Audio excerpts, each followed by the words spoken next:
মাননীয় স্বরাষ্ট্রমন্ত্রীর প্রত্যক্ষ নির্দেশনায় সুন্দরবন অঞ্চলে সক্রিয় সকল বনদস্যুর বিরুদ্ধে বাংলাদেশ কোস্টগার্ড কঠোর অবস্থানে রয়েছে। এর অংশ হিসেবে বাংলাদেশ কোস্টগার্ডের নেতৃত্বে operation restore in peace in Sundarban এবং অপারেশন ম্যানগ্রোভ শিল্ড নামে দুটি বিশেষ অভিযান পরিচালিত হচ্ছে। এই অভিযানের ধারাবাহিক সাফল্য হিসেবে চতুর্থবারের মতো অপারেশন ম্যানগ্রোভ শিল্ডের আওতায় অভিযান পরিচালনা করে কুখ্যাত ডাকাত মেজর জাহাঙ্গীর বাহিনীর প্রধান মোহাম্মদ জাহিদুল ইসলাম ওরফে মেজর জাহাঙ্গীরকে আটক করা হয়। সুন্দরবনের কুখ্যাত ডাকাত মেজর জাহাঙ্গীর দাকব থানাধীন সুন্দরবনের শিবসা নদীর আদাচাই ফরেস্ট অফিস সংলগ্ন কালীর খাল এলাকায় অবস্থান করছে বলে জানা যায়।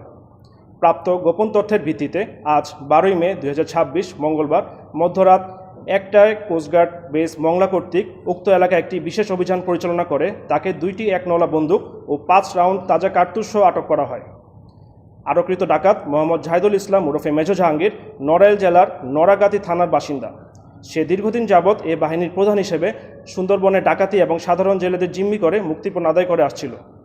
জব্দকৃত অস্ত্র, গোলাবারুদ ও আটককৃত ডাকাতের পরবর্তী আইনানুগ ব্যবস্থা গ্রহণের কার্যক্রম প্রক্রিয়াধীন রয়েছে। সুন্দরবনকে সম্পূর্ণরূপে দস্যুমুক্ত করতে বাংলাদেশ কোস্টগার্ড ভবিষ্যতেও এ ধরনের অভিযান অব্যাহত রাখবে।